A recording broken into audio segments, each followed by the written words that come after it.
So our next question would be, what do you think is the main difference between a virtual class and a physical classroom? And what are the benefits of a virtual class? Coming from a live environment, a live classroom environment into virtual, I was thinking, there's no way. I had some fear about it myself. And not fear, but I guess big reservations, we'll say.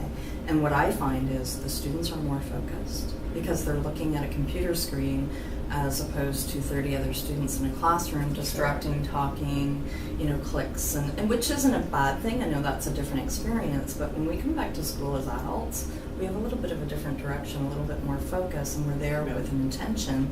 And so it does allow students to focus more. They always sit with headphones on, so they're focused on strictly what's going on in class. They can actually re-watch the recording because every lecture is recorded.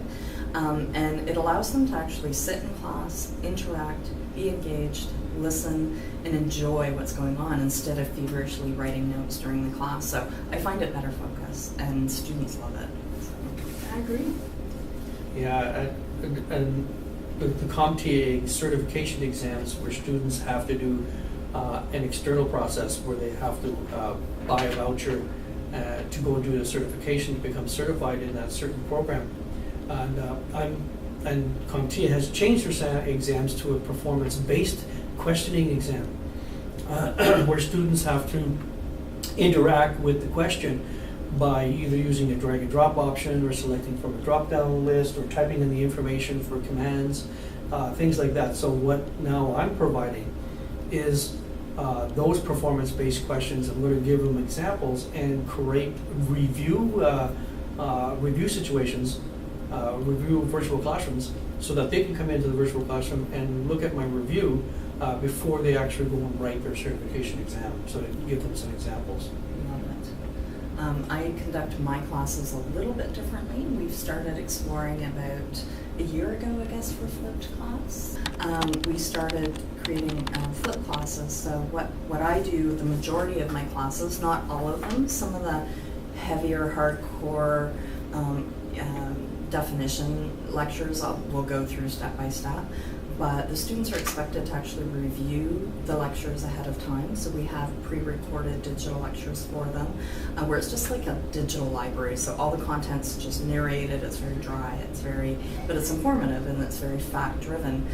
Then when they come to class, we actually apply what they've learned. So when they've pre-studied and pre-reviewed the lectures, it allows us to apply and do activities in class and make sure that they're grasping the skills that they're learning. So it's a little more hands-on, it's very interactive, and I love flip class. It's really engaging, it's stimulating for me as well. So last question is, what kind of feedback you get from your students, and what is the thing that your student like the most about your class?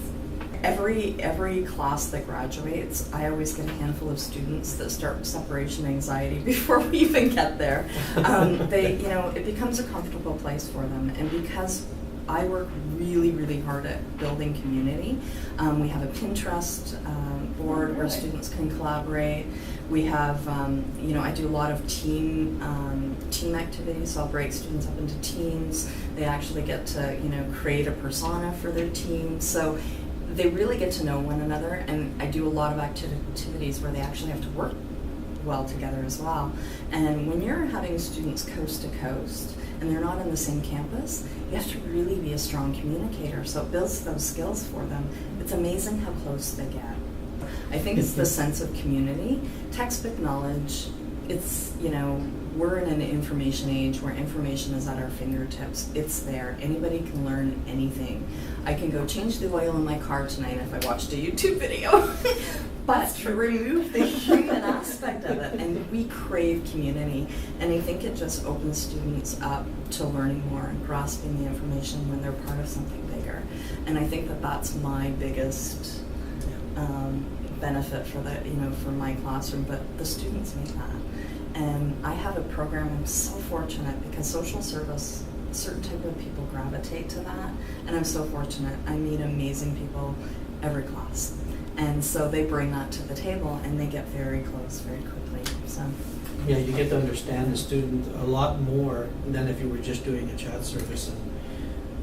And you want to bring yourself down to their level, because they're probably starting from no knowledge at all, where they need all the knowledge they could possibly get, moving up if they want to stay in the program. And this is what scares them the most, is staying in the program, because they don't know if they're going to be able to handle it. So they need somebody in the corner to do that for them, to collaborate with them.